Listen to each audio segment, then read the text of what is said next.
Hello बच्चों, कैसे हैं आप लोग। उम्मीद करते हैं आप सभी बहुत अच्छे हैं और आप सबके भीतर बैठे हुए परमात्मा को गौतम आदित्य का प्रणाम। आज हम लोग वास्तविक संख्या का दूसरा क्लास ले रहे हैं और इसमें हम लोग सीखेंगे कि √2 को अपरिमेय कैसे सिद्ध करते हैं। चलो बच्चों शुरू करते हैं बिना किसी टाइम पास के। तो सबसे पहले बच्चों हमें अगर इसे अपरिमेय सिद्ध करना है तो हम इसे मान लेते हैं कि ये परिमेय है। क्या है? परिमेय है। जैसे ही हमारा मानना गलत होगा वैसे ही ये सिद्ध हो जाएगा। ठीक है, चलो कोशिश करते हैं। तो हम सबसे पहले लिखेंगे बच्चों माना कि। कुछ शिक्षक इसको यदि संभव हो तो माना कि लिखते हैं, लेकिन बच्चों कोई जरूरत नहीं है। माना कि √2 एक परिमेय संख्या है। परिमेय संख्या है, ठीक है। इसलिए माना, क्योंकि √2 जो है यदि परिमेय संख्या है तो परिमेय संख्या p/q के रूप में होता है। इसलिए माना √2 बराबर p/q। ठीक है। और परिमेय संख्या में बच्चों हम लोग जानते हैं कि q 0 के बराबर नहीं होता है, हर में 0 नहीं होता है। ठीक है। अब जहां ये भी पता है कि p तथा q पूर्णांक होगा, जहां p तथा q पूर्णांक है और p तथा q सहअभाज्य संख्याएं हैं। सहअभाज्य होने का मतलब होता है बच्चों कि p तथा q में एक के अतिरिक्त कोई अन्य उभयनिष्ठ गुणनखंड नहीं है।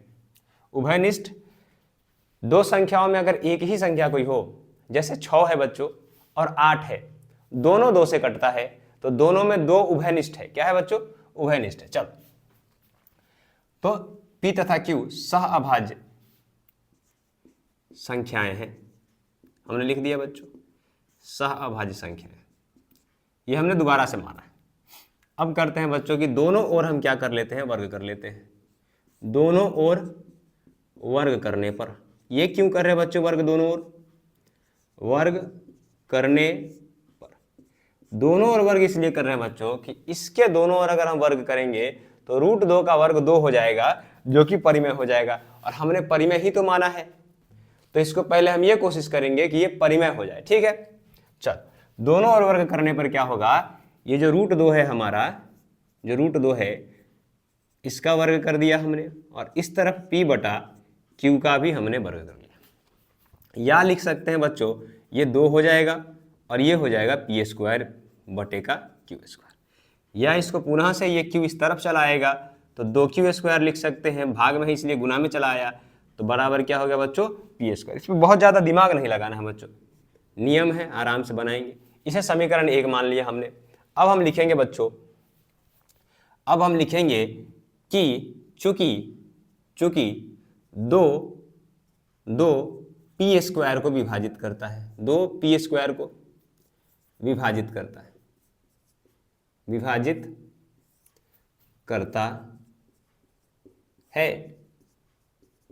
है ना?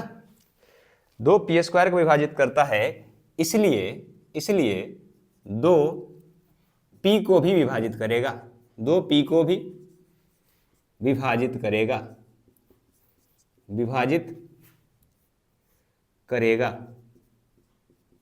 ठीक है बच्चों। इसी तरह से मान लो इसे हम अपना समीकरण 2 मान लेते हैं। समीकरण तो नहीं हुआ, लेकिन इससे 2 मान लेते हैं। अब क्या करेंगे बच्चों? जिस प्रकार हमने p को साबित किया कि 2 जो है p को विभाजित करता है, उसी प्रकार से हमें साबित करना होगा कि 2 q को भी विभाजित करता है। चलो अब क्या करते हैं? पुनः माना, बार बार मानना पड़ता है ना बच्चों। पुनः माना,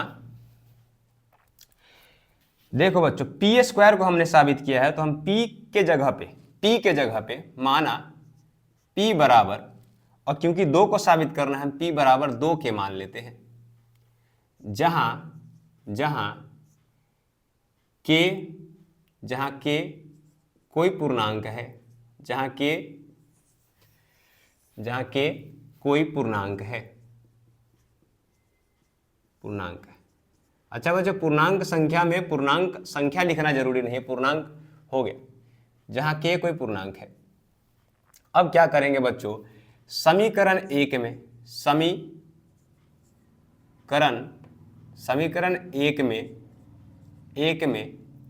p का मान रखने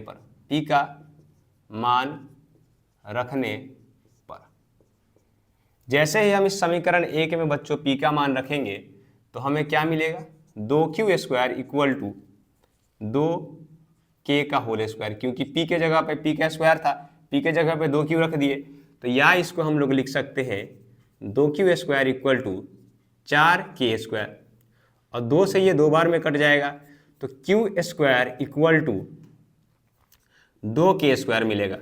इसे बच्चों सीधा करके हम लिख लेंगे 2k² इक्वल टू q²।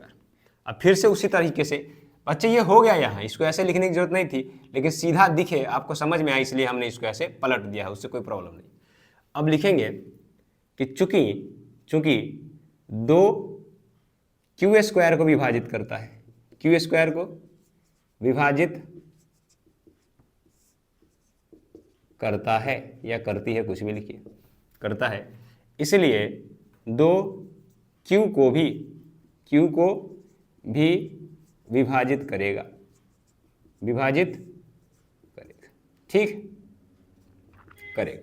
इसे हम लोग मान लेते हैं 3, ठीक है। अब क्या हुआ बच्चों, इस प्रकार 2 तथा 3 से, 2 एवं लिखो या तथा लिखो, 2 एवं 3 से हमें पता चलता है या निष्कर्ष निकलता है, या हम पाते हैं कि कुछ भी लिख सकते हैं, हमें पता चलता है कि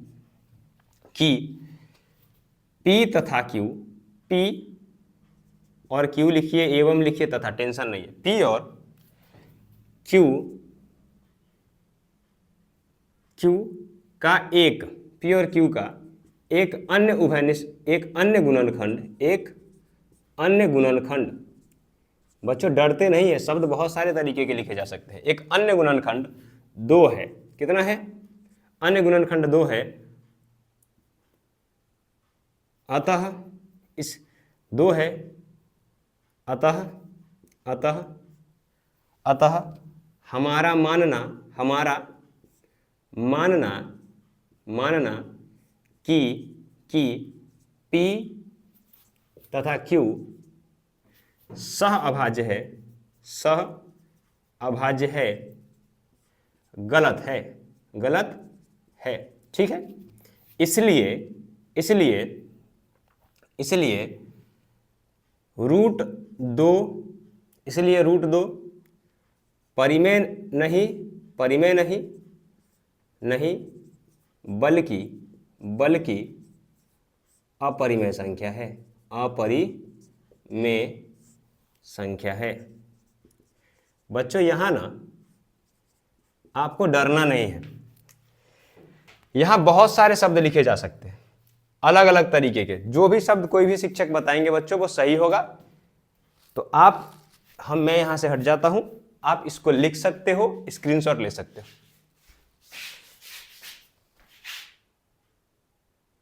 अगर बच्चों इस रूट 2 के जगह पे हमें ये दे दिया जाए, यहाँ रूट 3 रहे, रूट 5 रहे, रूट 7 रहे, सब में सेम प्रोसेस हम लोग करेंगे बच्चों।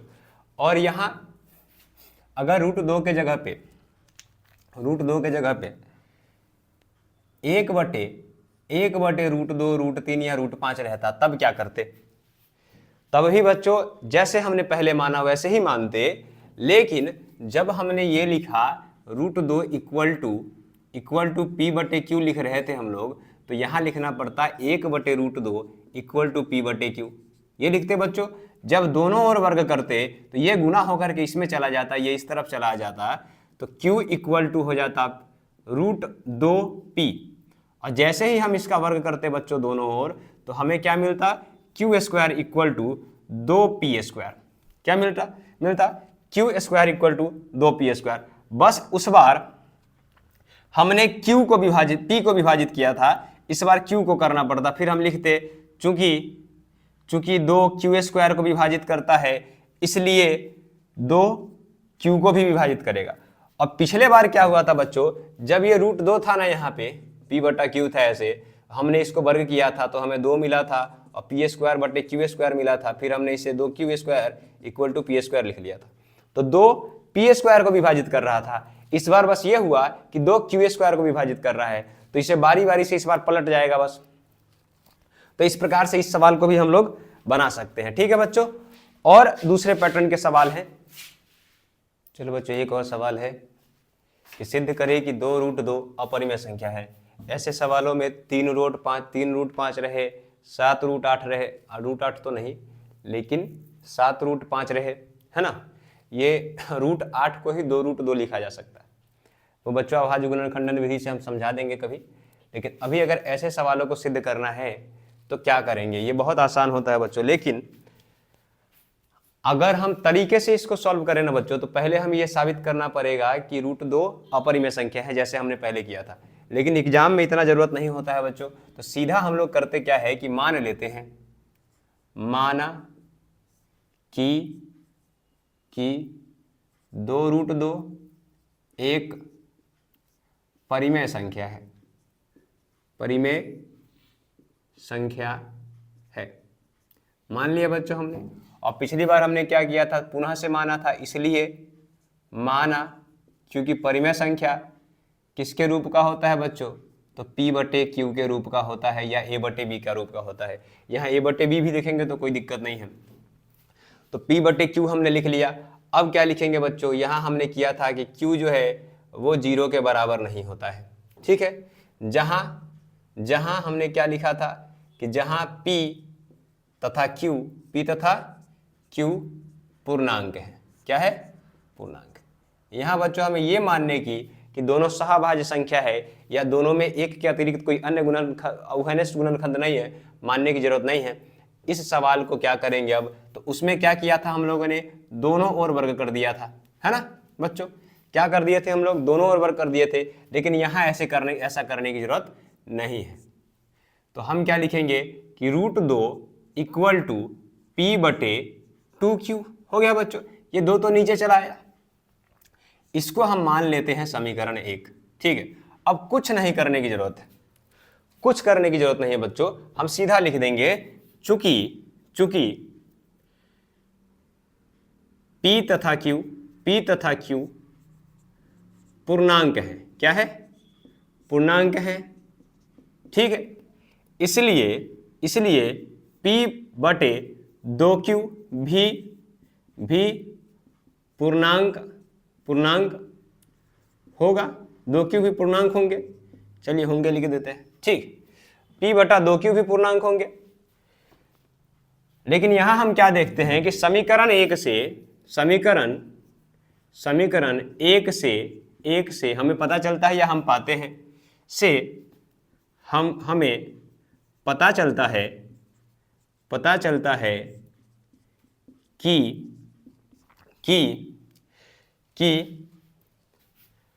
√2 की बायां पक्ष, समीकरण 1 से हमें पता चलता है कि समीकरण 1 का बायां पक्ष, या लिख देंगे √2 अपरिमेय है किंतु P/2 परिमेय संख्या है। कहीं कहीं बच्चों बायां और दायां पक्ष भी लिख सकते हैं, चलो बायां और दायां ही लिख देते हैं। समीकरण 1 से हमें पता चलता है कि इसका बायां पक्ष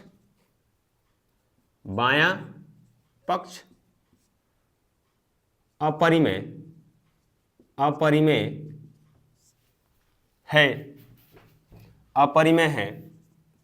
है किंतु दायां पक्ष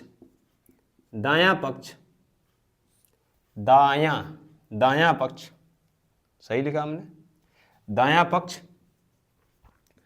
परिमेय है।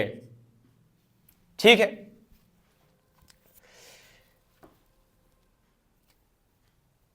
अतः हमारा मानना अतः हमारा मानना गलत है। क्या है बच्चों? गलत है। इसलिए 2√2 परिमेय नहीं अपरिमेय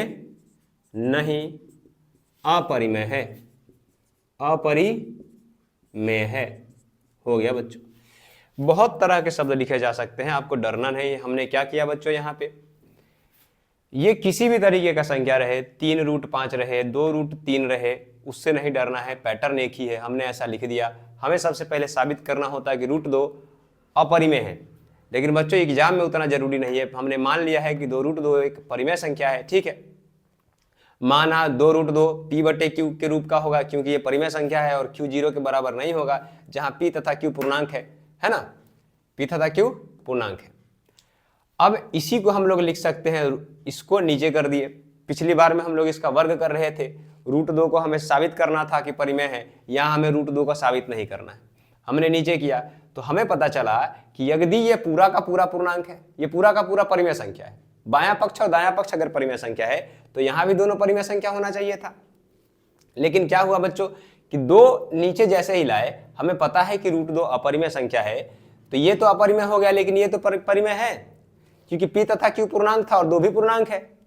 तो पूर्णांक संख्या बटा पूर्णांक संख्या परिमेय संख्या होता है। चूंकि p तथा q पूर्णांक है, इसलिए p/2q भी पूर्णांक होंगे। और समीकरण 1 से हमें पता चलता है कि इसका बायां पक्ष अपरिमेय है, किंतु दायां पक्ष परिमेय है, अतः हमारा मानना गलत है। इसलिए 2√2 परिमेय नहीं अपरिमेय संख्या है। परिमेय नहीं अपरिमेय संख्या है। ठीक है बच्चों, चलो डरना नहीं है बच्चों, बहुत सिंपल होता है। आपको जब समझ में आने लगेगा तो आप खुद से भी अलग अलग तरीके के शब्द लिख पाएंगे। बच्चों स्क्रीनशॉट ले लो। हमारे पास एक अन्य सवाल है बच्चा कि सिद्ध करे कि 2 + 3√5 एक अपरिमेय संख्या है या अपरिमेय संख्या है। तो पुनः से वही करेंगे। पहले हमें यह साबित करना पड़ता कि √5 एक अपरिमेय संख्या है, लेकिन एग्जाम के लिए हम लोग नहीं करते हैं, 2 नंबर वाले सवाल आते हैं। ठीक है, तो सीधा हम लोग शॉर्ट में इसको सॉल्व करेंगे।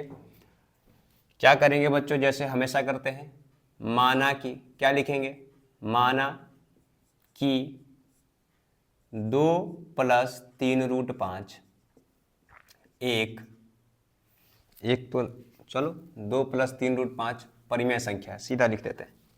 यहाँ एक नहीं लिखेंगे बच्चों, परिमेय संख्या है, परिमेय संख्या। इसलिए क्या करते थे बच्चों हम लोग, इसलिए क्या करते थे, परिमेय था तो फिर से मानते थे। हालांकि नहीं भी यहाँ पे लिखोगे माना फिर भी चलेगा। तो माना 2 + 3√5 बराबर p/q। q 0 के बराबर नहीं होता है, जहां p तथा q पूर्णांक हैं।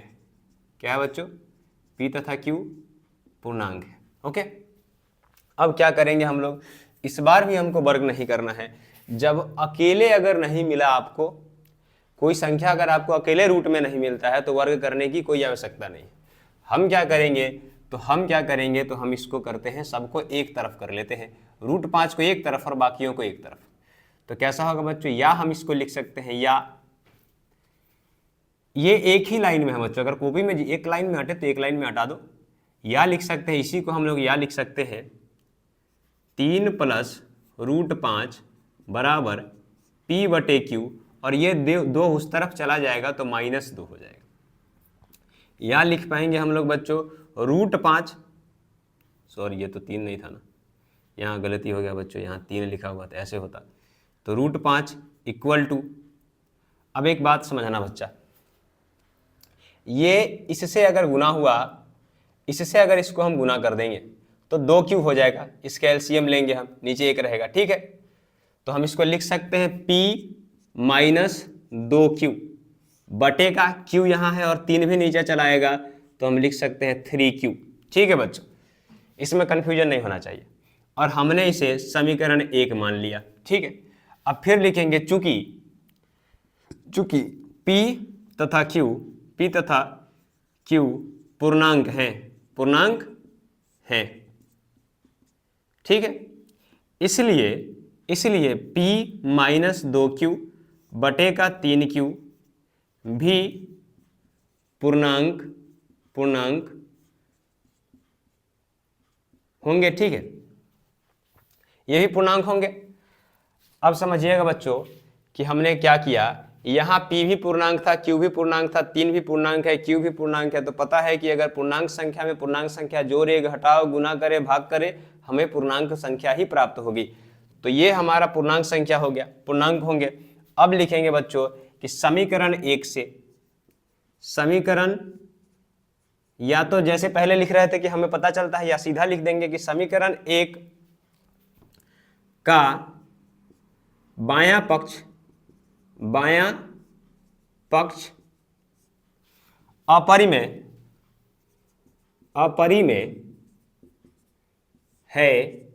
है, किंतु दायां पक्ष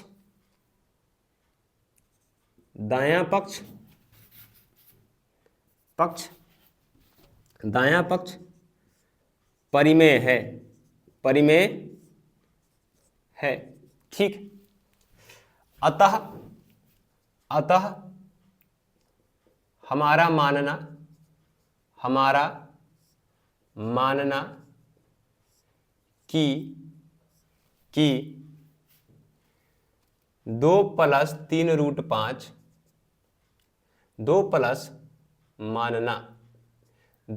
3√5 परिमेय संख्या है, गलत है। अतः, इसलिए अतः तो लिख ही दिए एक बार, 2 बार अतः नहीं लिखेंगे। इसलिए पहले अगर इसलिए लिखते तो नीचे अतः लिखते, ऊपर अतः लिखे तो नीचे इसलिए लिखेंगे। तो इसलिए 2 + 3√5 परिमेय नहीं,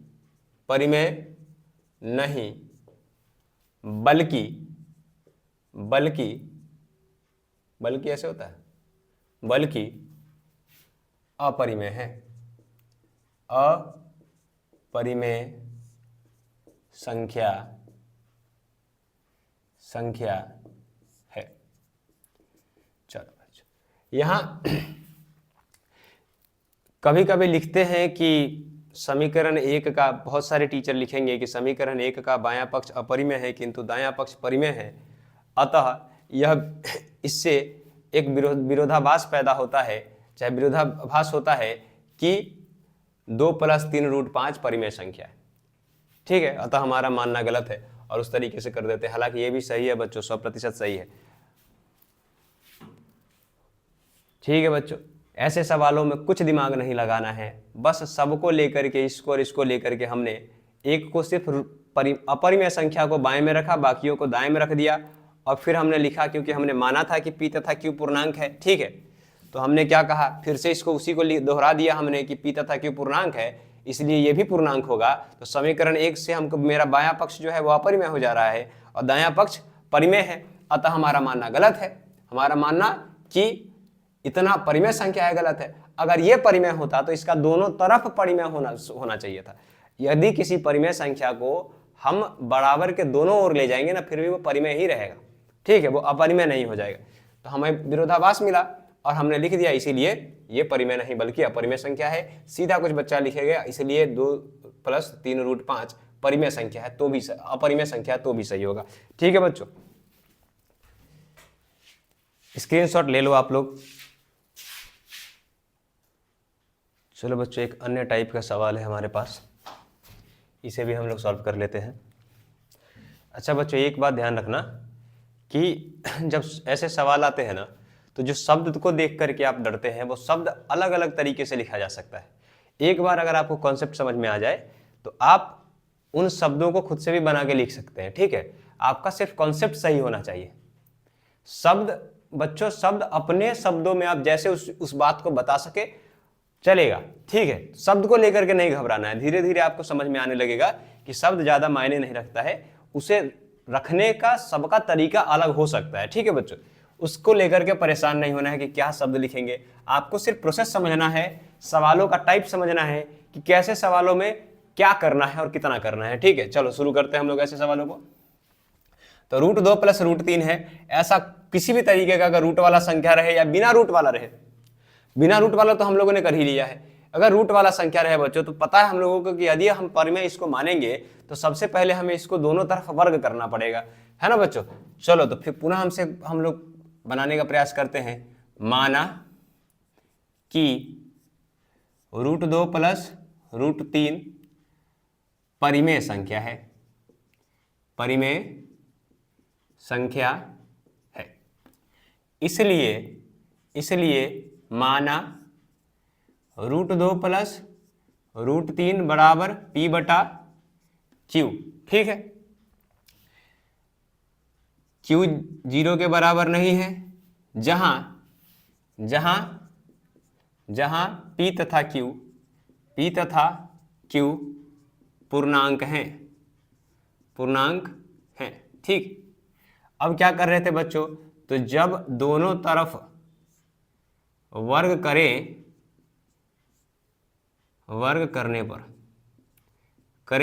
तो वो क्या हो जाएगा, अगर दोनों तरफ हम वर्ग कर देंगे तो क्योंकि इसे हमें परिमेय में बदलना है करने पर। चलिए तो हम क्या करते हैं, √2 + √3 हमने दोनों ओर वर्ग किया है, इधर भी और इधर भी, बाएं तरफ भी और दाएं तरफ भी। अब क्या होगा, ये a + b का होल स्क्वायर हम लोग जानते हैं, तो √2 का स्क्वायर प्लस 2ab या a² + b² + 2ab या a² + 2ab + b², तो इंटू √2 इंटू √3, ठीक है, बराबर क्या हो जाएगा p² बटेगा q²। आगे बढ़ेंगे बच्चों, ये √2 का स्क्वायर 2 हो जाएगा और ये गुना होकर के √6 हो जाएगा, तो हमें मिलेगा 2√6, ठीक है। रूट के अंदर गुना हो जाता है बच्चों, रूट वाली संख्याओं को गुना भी कर सकते हैं, भाग भी कर सकते हैं। बराबर क्या हुआ p² बटा q²। ऐसे सवाल थोड़ी देर पहले हम लोग बनाए थे, क्या करते थे, तो 2√6 को एक तरफ रहने देंगे और p² बटे q² और 2 उस तरफ माइनस में चला जाएगा, है ना। अब क्या करते थे बच्चों, अंत में हम क्या कर रहे थे कि ये q² नीचे था ना बच्चों। अभी अगर उस समय q था, यहाँ q² है तो यहाँ LCM लेंगे, इसके नीचे कुछ नहीं तो 1 है, LCM लेंगे तो q² आएगा, तो हम इसको लिख सकते हैं √6 = p²। LCM लिए थे तो -2q² हो गया था और नीचे ये 2 नीचे चला आया तो q² से गुना हो गया, ठीक है, ऐसे लिख सकते हैं। अब फिर हम लिखेंगे कि चूंकि p तथा q पूर्णांक है, p तथा q पूर्णांक है ना।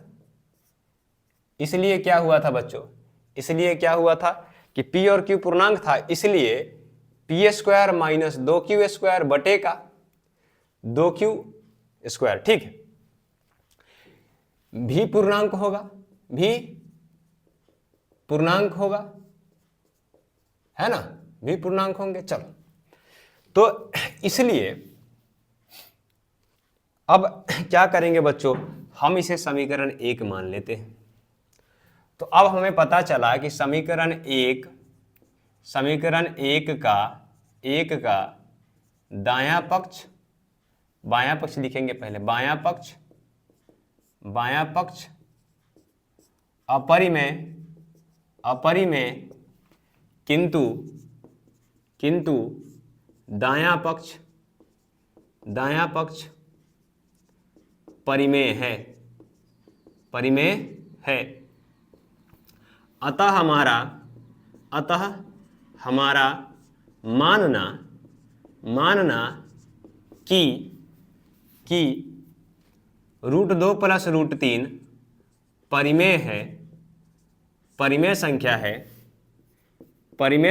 है गलत है। इसलिए √2 + √3 अपरिमेय संख्या है। क्या है? अपरिमेय संख्या है। अब पहले हम लोग लिख रहे थे कि √2 + √3 परिमेय नहीं बल्कि अपरिमेय संख्या है, तो कुछ बच्चों को समझ में आया होगा कि सर उतना लिखना जरूरी है, इतना भी लिख देंगे तो चल जाएगा। ठीक है बच्चों, चलो अब इसको आप लोग स्क्रीनशॉट ले लो।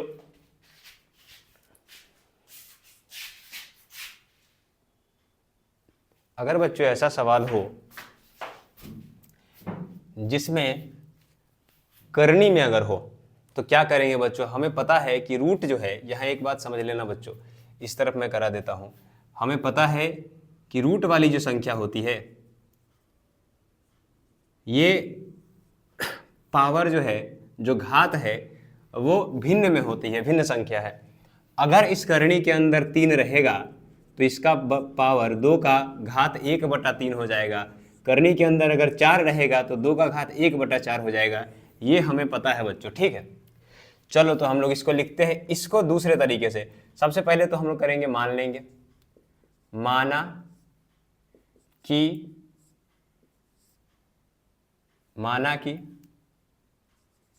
करनी में 3√5 परिमेय संख्या है, परिमेय संख्या है। ठीक, यही तो कर रहे हैं बच्चों आधे घंटे से। करनी में ये अपरिमेय संख्या है, इसलिए माना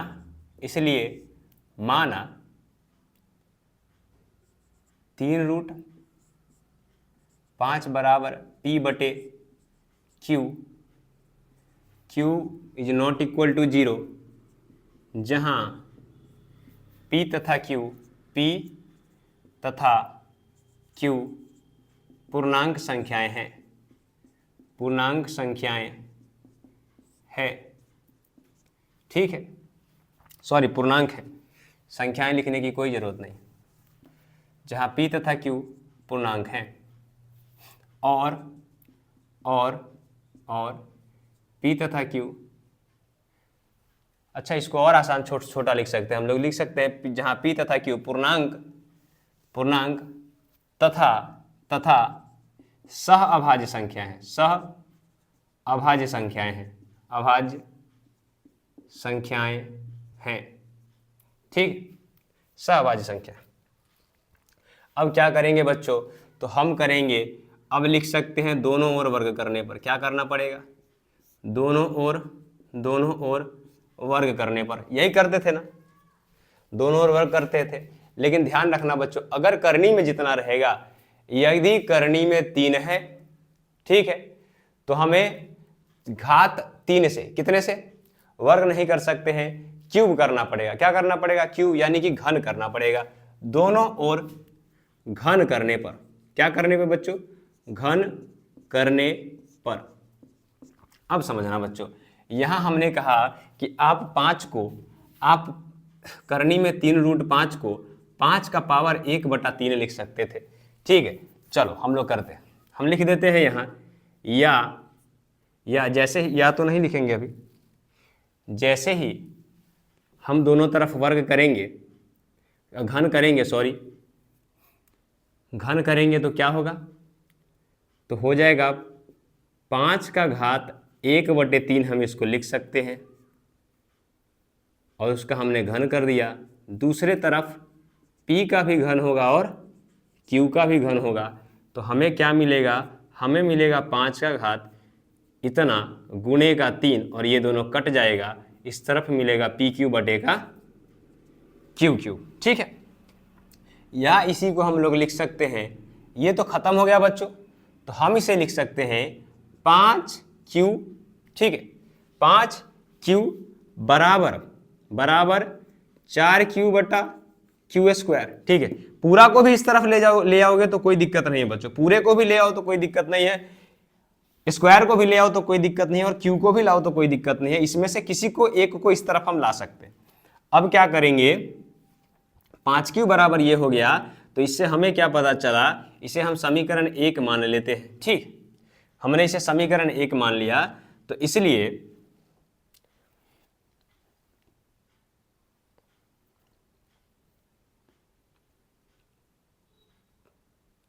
चूंकि चूंकि 5 PQ को विभाजित करता है, PQ को विभाजित करता है, विभाजित करता है,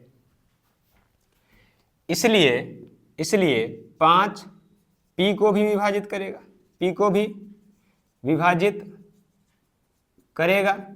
ठीक है, इसे हमने 2 मान लिया। अब दूसरी तरफ चलते हैं।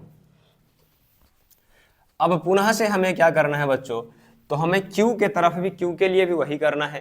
तो हम क्या करेंगे, अब हम मानेंगे, क्योंकि P को हमने साबित किया है, तो P को हम मान लेते हैं 5 के। P को क्या मान लेते हैं, माना, पुनः माना लिख दो, पुनः माना P बराबर 5 के, जहां K कोई पूर्णांक है, जहां K कोई पूर्णांक है, लिख दिया हमने।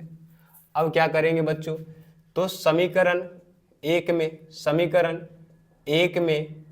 P का मान रखने पर, P का मान रखने पर, समीकरण 1 में P का मान रखेंगे तो क्या होगा बच्चों, तो जैसे ही समीकरण 1 में आप P का मान रखोगे तो 5Q बराबर P के जगह पे क्या आ जाएगा, तो 5K का क्यूब आ जाएगा और बटे का हो जाएगा Q²।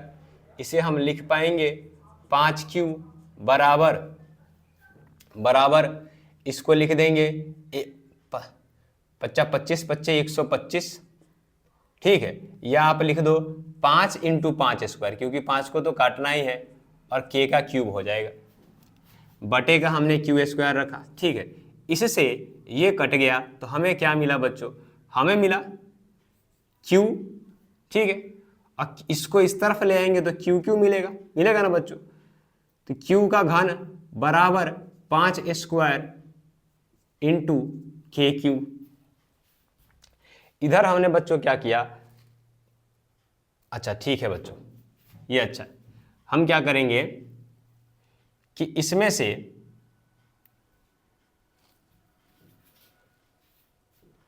5 ही मिला था ना, 5 PQ को विभाजित कर रहा था। इस बार यहां पे हम इसको लिख देते हैं 5 × 5 KQ, ऐसे भी इंटू लिख देंगे, कोई दिक्कत की बात नहीं। चलो 5 × 5 KQ, तो यहां से पता चलता है चूंकि 5 Q के घन को विभाजित करता है,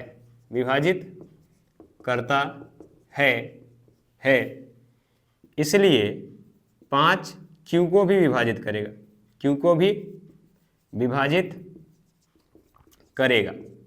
ठीक है, Q को भी विभाजित करेगा। इस प्रकार चाहे विभाजित करेगा, इसको हम मान लेते हैं ये 2 है और इसको मान लेते हैं 3। ठीक है, तो समीकरण 3 तथा, या फिर लिखो 2 तथा 3 से, 2 तथा 3 से हमें पता चलता है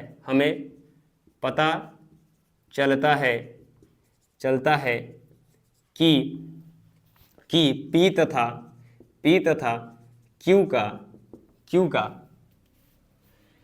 का 5 P तथा Q का 1 के अतिरिक्त हैं।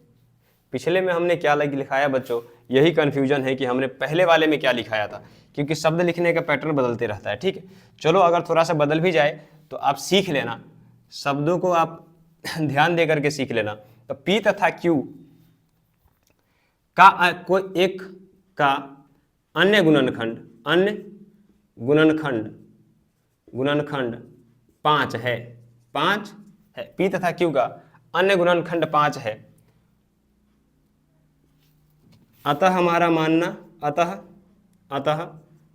मानना कि P तथा Q सहअभाज्य है,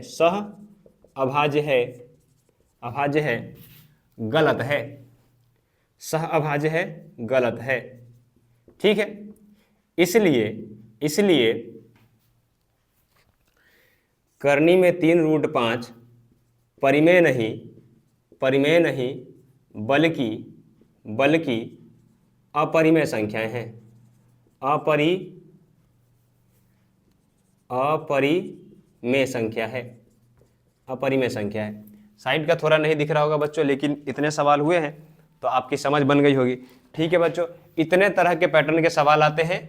यहाँ से इससे नहीं डरना है, जितना करनी में रहेगा उतने से ही हम क्या कर देंगे बच्चों, तो उसका उतना ही वर्ग कर देंगे। ये घातांक के नियम में हम पढ़े थे कि अगर इसका घात, किसी संख्या का घात और उसका होल का घात रहेगा, दोनों का गुना हो जाता है। यहाँ गुना हुआ, ये दोनों कट गया, इसका घात 1 बचा, तो हम इसको 5 क्यों लिख सकते हैं। ठीक है, और यहाँ पे सर क्यों उधर जाएगा कि 5 क्यों उधर जाएगा, वो सब भी बहुत टेंशन की बात नहीं है बच्चों। बस हमें ये करना है कि ये 5 PQ को भाग दे, 5 PQ को विभाजित करता हो। अगर PQ को विभाजित करेगा तो P को भी विभाजित करेगा ही करेगा। ठीक है, यही यहाँ पर भी हम लोगों ने साबित किया है। और हमने P को, जिसको हमने पिछले बार विभाजित किया था, उसको हमने क्या मान लिया, तो 5 के मान लिया, जहां K कोई भी पूर्णांक संख्या हो सकता है। ठीक है, और उसी तरीके से इसको भी हमने साबित कर दिया कि Q जो है ये 5 से जरूर कटेगा ना बच्चों। यहां क्या हुआ था, यहां 5 इस तरफ था तो 5 से ये कट रहा था, तो उसी प्रकार यहां भी 5 इस तरफ है, ये Q के बटे में आएगा तो Q को विभाजित करेगा। ठीक है, चलो बच्चों, धन्यवाद आज की क्लास के लिए।